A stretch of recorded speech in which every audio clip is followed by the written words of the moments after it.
Disappointing, probably an understatement. When for about 35 minutes, 34 minutes, you play significantly better and then are not unable to hang on, it's disappointing. And give New Mexico credit. They fought and fought and fought and fought their way back in and did what we did to them here last year. Found a way to win a game that didn't look like they were going to win, but they won. I told our team how much was fatigue, frustration, worry, probably a combination of all of the above. I think we were up about 9 points with a little over 6 minutes to go. And we lost Kuiper on a little ball screen, and he made a three. And it looked like when we had chances, we either turned it over or missed a pretty good shot. And then we took a couple of shots that probably, after the fact, you'd say, one more pass, move it one more time. And again, how much of that was frustration, how much of that was fatigue, physical, mental.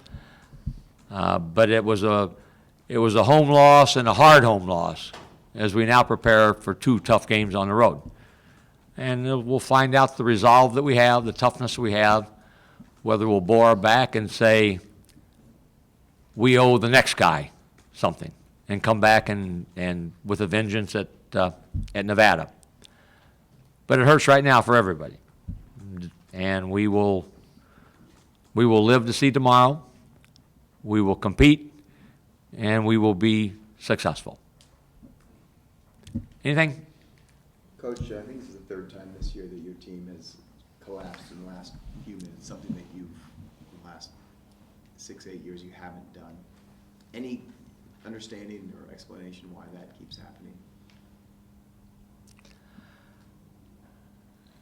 We did not have enough playmakers that made plays. It sounds pretty simple, but when you have an opportunity to make a play, especially when winning is on the line, you have to find a way to make it. We had some unforced turnovers. We had some turnovers that were as a result of an ill-advised decision with the ball, whether it be pass or to drive, and then we missed some shots. And that's the bottom line, is the recipe that you saw, and we've seen it before. Rather than one guy step up and make an important basket or two, we weren't able to do it. And it caught us. Coach, Trey was in here earlier and he called it too much hero ball in the final few minutes, and Jeremy agreed with him. Would you agree with that assessment? Too much hero ball, or did you see something different? Hero ball probably meaning too much one-on-one. How much of that was fatigue, how much was frustration, and how much of it was legitimate, I'll have a better answer when I look at the tape. We wanted to set some ball screens for Jeremy and our Trey. And then they have to make a decision. What am I going to do with the ball? Am I going to plow it in there? Am I going to get a foul? Am I going to get a basket? I'm going to get somebody else an opportunity. But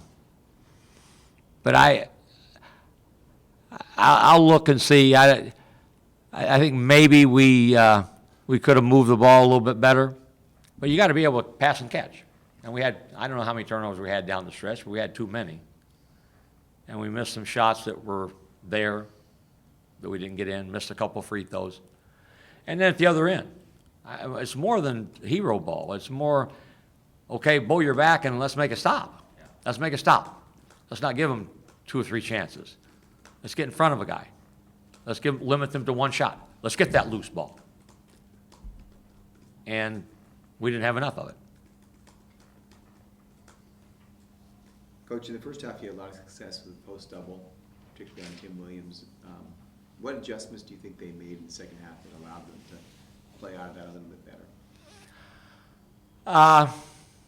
I think they were intent on throwing the ball to Williams a little bit more. I think he had more touches in the second half.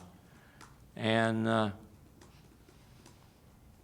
I don't know how many, Williams is a good player. He's a good player. We knew that going in. You have to make him give up the ball. Max got his fourth foul when we double pulled it off, and now he leans and he gets a foul. And now we have to take him out again. So you have to be able to play and make one of the better players not be a playmaker. Make him give it up and make somebody else make a play. And the chess game is he was saying, I'm going to make some plays. I believe he's 1 for 3 in the first half, and we talked about it. It's going to be he and Brown are going to get touches, and you have to be ready. You have to be ready to make plays out of the double. Try not to let it come in so easily. He's a very good player, and he showed that today.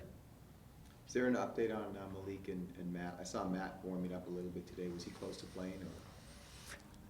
I don't think Matt realistically was close to playing. Matt is a team guy, and he said, I want to try it, even though probably deep down he didn't think he could go. He said, Serge, tape me up, let me go out and see what I can do, but he couldn't do it. And Malik is still rehabbing his knee injury, and we knew before the game that he wasn't going to be able to play. Last few minutes there, offense kind of got stuck, stagnant, clogged up a little bit. What was it? Something New Mexico did, or were you guys just not able to get to your spots? Can you take us through that? The last few minutes there on offense.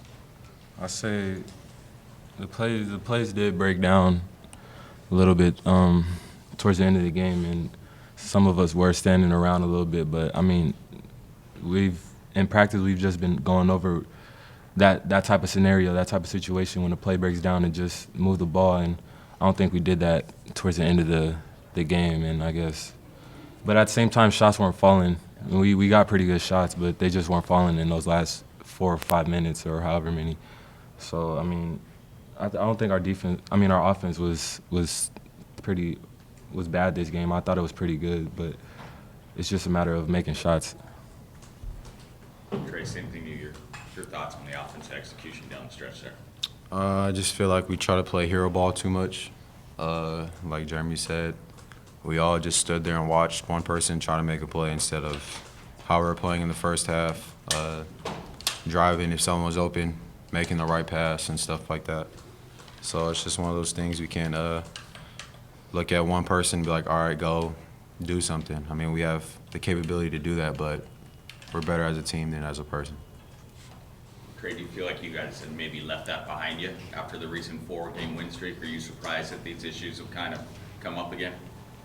A little bit, yeah. That's one thing we were preaching before we even got to Hawaii, especially after the Arizona State loss, so is how we need to move the ball more when things break down.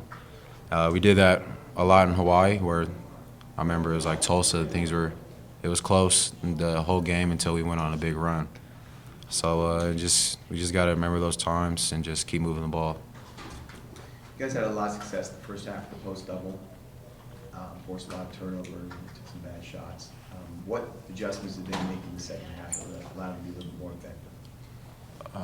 I think Williams, he figured out that we were going on, like when he bounced the ball, that's when we were going to double. So I think he did a good job of just being more patient and then just making the right plays. He wasn't trying to force any passes, and he wasn't just doing anything out of character, and I think that helped him out a lot on that end.